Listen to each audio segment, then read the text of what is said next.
Hi guys, so today I'm finally doing my Q&A video. I'm gonna make a special video about all the sexuality, love life, romance, blah blah blah related questions that I got. I'm also going to make a special video on exercising and on yoga as well, because I've been getting a lot of questions about those two subjects and I want to cover them properly, so I'm gonna address them in separate videos. So first question, though, is a bit related. It's how did I manage to run 10 kilometers? Did I follow a program or something like that? Or a plan? I'm not gonna go into details. I did at the beginning, because I was really not athletic at the beginning, follow kind of a plan, which was to run, you know, like 1 minute and then walk 1 minute, run 1 minute, 1 minute, and do that 3 times a week, and then the next week it would be run 2 minutes and walk 1 minute, 2 minutes, 1 minute, and stuff like that. I think the key is to be consistent. At the beginning it can be really upsetting and kind of, you know, not really motivating to see that you cannot run for a long time, that you can run very fast, or that you're out of breath and it's painful and you don't find really much happiness or joy in that. But you have to keep working on that. You have to keep running, because then it kind of, you know, unlocks things in your body and you're able to feel joy and enjoy running and run for longer distances, and that's when you're able to really progress. Is Antastesia my real name? Obviously no, my real name is Amy. It's a nickname, but I like people of the internet or even people in real life to call me that way. What does my YouTube name stand for? Apnea.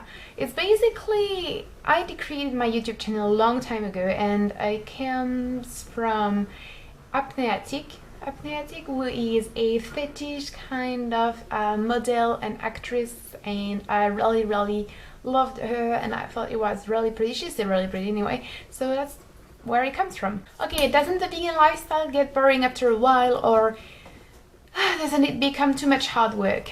No, I mean, this question is kind of strange to me, because why would eating fruits and vegetables and cereal and pasta and rice and grains and nuts and, you know, breads and jams and vegan sweets get boring, when, you know, like eating corpses wouldn't be boring?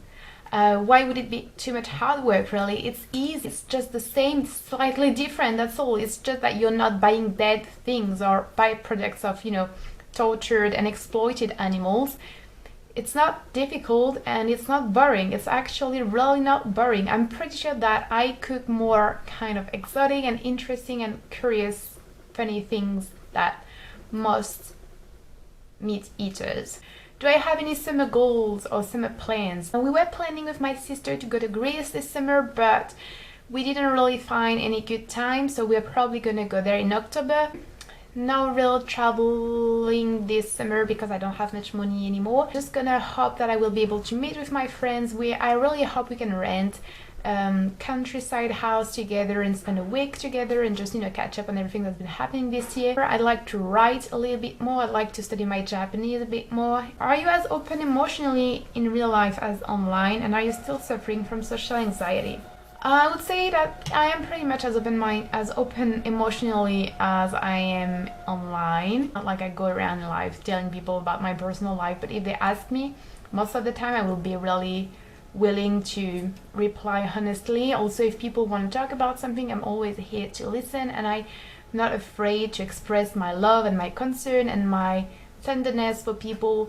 Am I still suffering from social anxiety? I'd say that yes, I still suffer from social anxiety, but nowhere to where it used to be. It's much better. And which countries would you like to visit? There are countries I've already been to that I really want to go back to, like Japan and Russia and Ukraine and Hungary, because Hungary has my heart.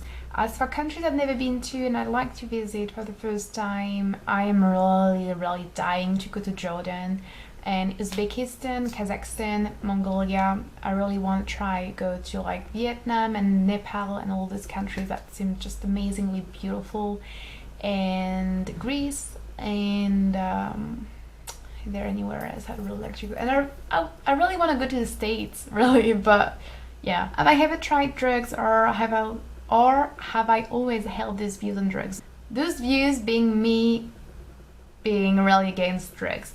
So I've never done drugs recreationally. I've already taken medicine, but that's as close as I've been to any kind of drugs. And I've never been drunk either, and I've never smoked a cigarette either. I've always had these views which are mine. I haven't been brainwashed by my parents from school or media or any kind of... It's not like I've been growing up in a strict and brainwashing environment. I want to protect, cherish and nourish my body and my mind, and drugs are not a way to do that. If I'm able to create something or to get like spiritually elevated, I want it to be only thanks to myself and not thanks to some sort of substances. I'm really grateful and happy to be healthy. I know many people who've gotten sick or who were born with disease and who are not able to enjoy life the way we are, healthy people. And I think that wasting your mind and your body with drugs is really selfish, stupid, and unrespectful to these people. How do I stay and remain positive?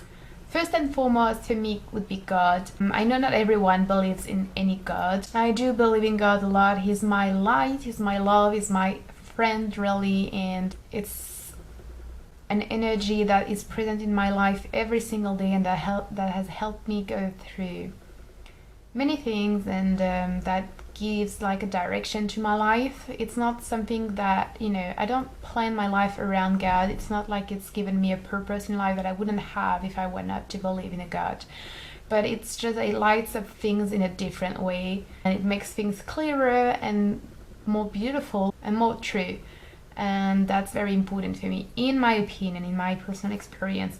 Love and compassion. Being a vegan and trying to help people and trying to be aware of what's happening in the world makes you really...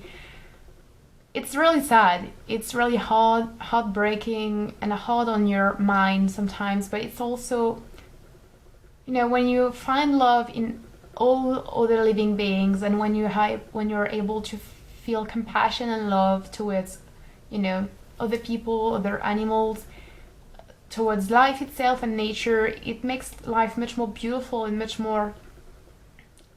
how would you say that? It just makes you united with the world, and it's just a different perspective, and it helps being positive. Also being grateful, really. Sometimes you wake up and you're like, my God, that's such a shitty, boring, useless day, and I'm such a shitty, boring, useless person. It's not the way to think. Actually, I try to remind myself, no, it's not how you should think. What you should be thinking is, thanks God for waking me up again this morning, because I could have never waken up again. And I know sometimes it can be really hard to think this way, especially like if you have any financial issues or any like relatives or friends who's very sick or having troubles, or if you're in a very difficult situation. I understand that in those times of your life it might be really hard to have that kind of thoughts, and even to hear other people tell you that.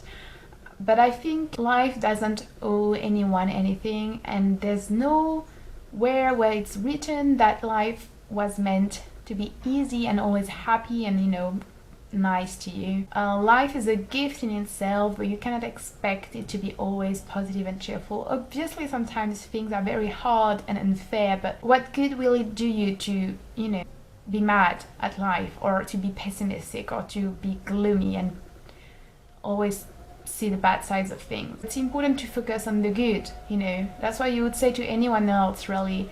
And it's harder to do it when it's on a big scale, but it's really important, and you try to do it. Being grateful, I'm grateful for the very, very small things. Like if I'm having a good meal, it can just brighten up my day and be like the highlight of my day. People always try to find happiness in such big things.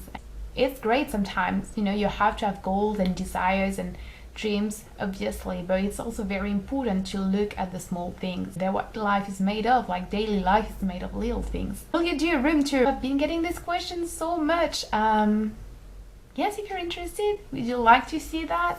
It's not really interesting, my room, flat kind of thing, is really small, and it's not... I cannot paint the walls, and lots of furniture is not mine, so it's not like it's really my home. I love this place though, but if you're interested, I could do it, let me know. Finally, any beauty secrets? I've been getting a lot of questions beauty related. I'm not gonna do any makeup tutorials anymore. I'm not interested in that kind of things. Do I have any beauty secrets. First of all, what you eat. I don't know if you've noticed, but my skin and my eyes have improved a lot. My eyes have changed. I'm not sure it's the color or how they, I don't know, it's the general look of my eyes, It has changed, and many people have noticed it in real life. I've been getting a lot of compliments in real life lately, like, you know, the past few months, on my eyes, which I used to get in the past, but not as much really. I think it's because of what I eat. Simply, I eat good foods that, you know, for my hair, it's been also my hair used to be really short, really damaged, and wouldn't grow at all. Now that I am vegan, it grows so fast. My nails are really strong. My skin is really nice too. It's a bit dry. It's always been dry, but it's really nice. No breakouts anymore. So that would be that. First of all, watch what you eat. Go vegan. Really, don't wash your hair too often. Probably not good for your hair, so definitely something I've been working on. Moisturize. I think it's really important. No foundation if possible. I think that's about it really. So yeah, it's all about what you eat and what you do. Exercising also really helps. I hope you find this video interesting, guys. As I said, now I'm gonna take the questions for my running, yoga, exercising, and sexuality videos. So if you have any questions regarding those subjects, let them in the comments below, and I'll be sure to reply to you. So thank you for watching that video, guys, and I will talk to you soon. Bye bye.